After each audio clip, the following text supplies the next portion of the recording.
Hello and welcome to the shed. In today's video we're going to be making the poor man's bench sharpening system. Hope you enjoy. So this system's not particularly new, but I thought I'd set it up in a style that I've seen others do where they have like 3 grits of stones and a strop.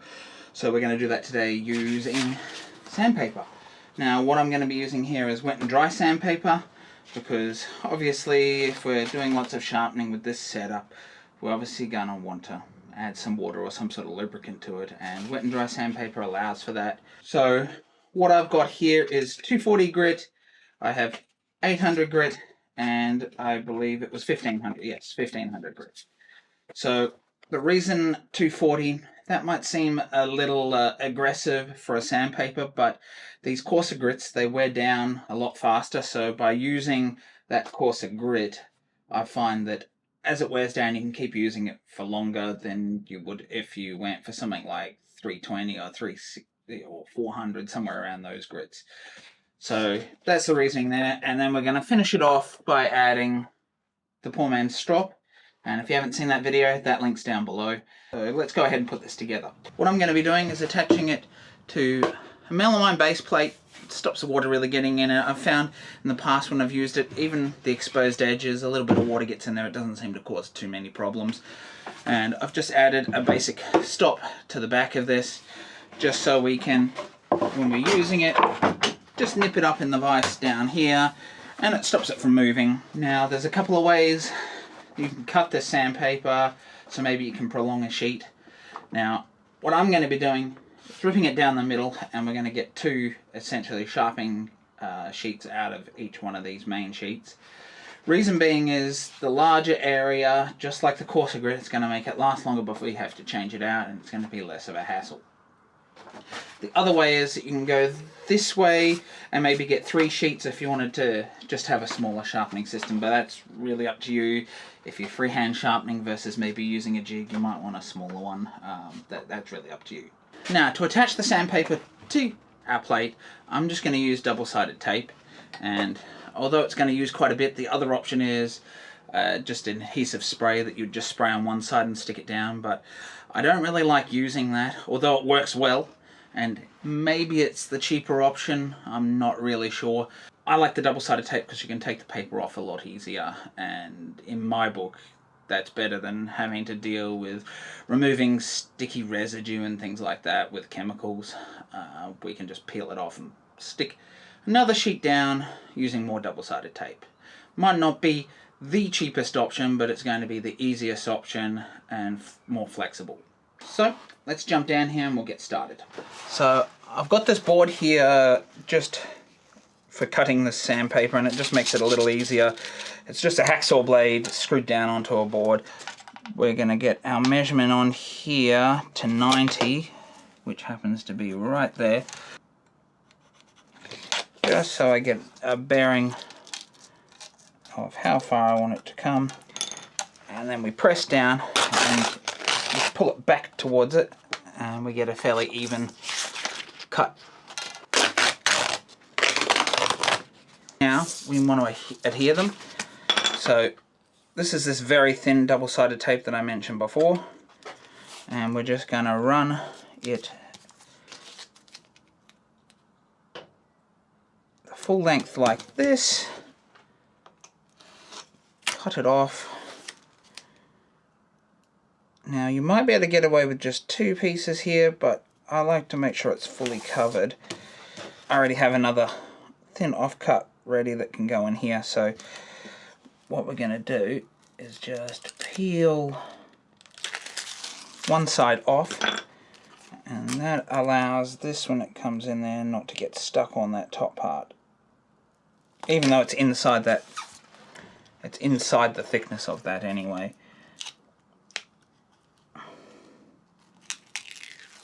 So we can see that we're going to get a pretty good coverage on this.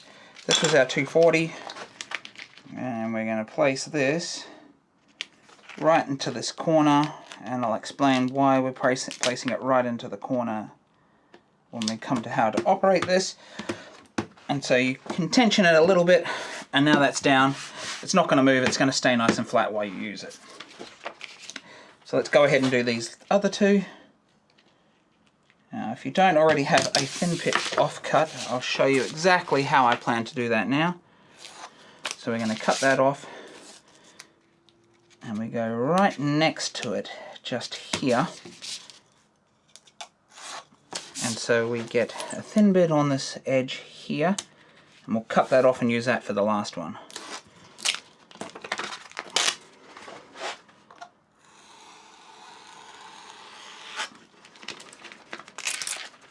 And so now we've got this offcut for the last one, which I'm just going to stick on the edge of the bench. We'll go ahead and stick this one down. We want to get this fairly close again and lined up along the bottom as close as we can get it. And you can just see as I put this down, I kind of just tension it out. So you don't have to worry too much about the 240, that seems to stay, but these finer grits, the paper's a little more flexible, so you can just push it out just so you keep it tensioned and make sure it stays flat as you put it down. So let's just drop this one in here.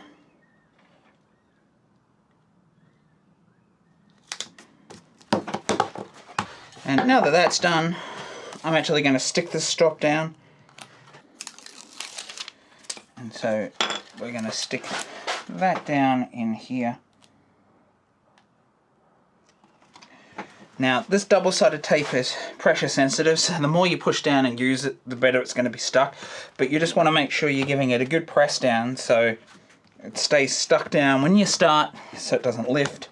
And there you have it. There's the basic poor man's sharpening setup using sandpaper and a plywood strop. So now I thought I'd just give you a quick demo of how we use it, because we use this a little different to sharpening stones just so we don't damage the paper.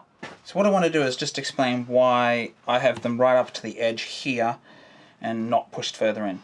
So it's closer to you, which is a little bit easier ergonomically to use, but that's not the main reason. The main reason is that when you've got your blade in your sharpening jig, you can actually come in onto the edge here and actually remove your burr off your blade. And obviously with the strop you don't have to worry about that, but we're just keeping it all in the same alignment. So how do we go about using this that's different? Well, we'll whack some water on it. It's wet and dry after all. Now we want to come in with our jig. Now normally with a sharpening stone you just go back and forwards like this. Now because this is sandpaper, if you push that sharp edge this way you're going to end up cutting your paper. We want to come in here, and all our movement has got to pull backwards from the cutting edge. Now you can automatically see with the larger piece, longer length, the normal stone comes to about here, even the diamond stones, you've got a little more pull in your stroke, which is nice. And if you want to come right down into this side, you can actually just reverse it and go like this. And then we can come in, remove the burr, move on to the next one, remove the burr,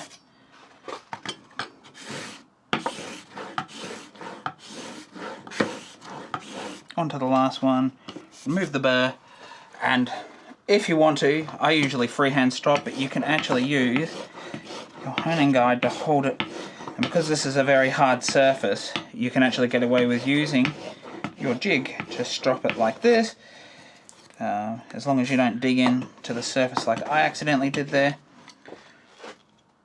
which is less likely if you're freehand using the strop. And then you can come in and do your final forward, backward, forward.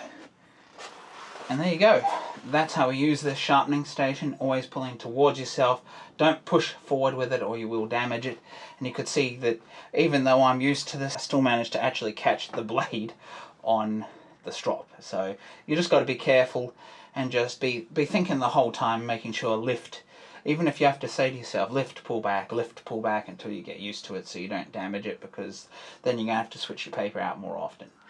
Now, once your paper gets to the point where you find it's sharpening a lot slower, you might want to change it out, and that's going to be the 240 grit to start with.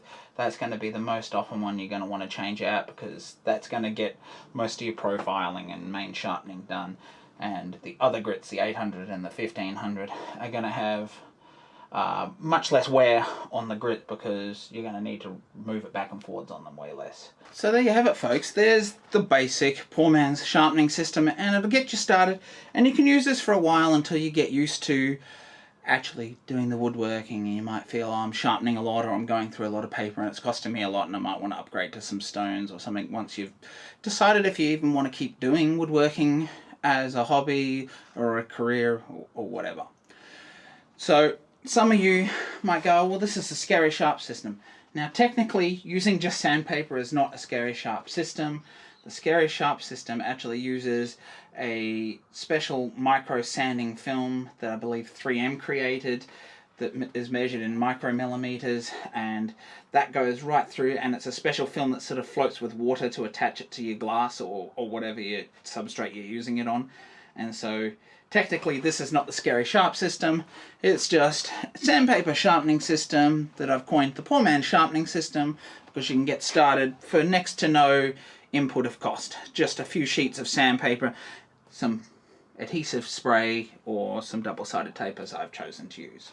So if you like this video, please consider liking and subscribing down below. And while you're down there, comment. What did you like about this? Is there any changes that you'd like to make? Or is there a different type of setup that you guys go with? And maybe what grits you use if you've been using sandpaper. And if you'd like to support me a little bit further, please consider checking me out on Instagram and Patreon, and maybe even giving this video a super thanks if you got some value out of it. And if you'd like to see some more videos such as this poor man's sharpening setup here, check out the video up here where I show you how to make the poor man's strop, and along with a few tests, and also the poor man's tool playlist right here. Bye for now.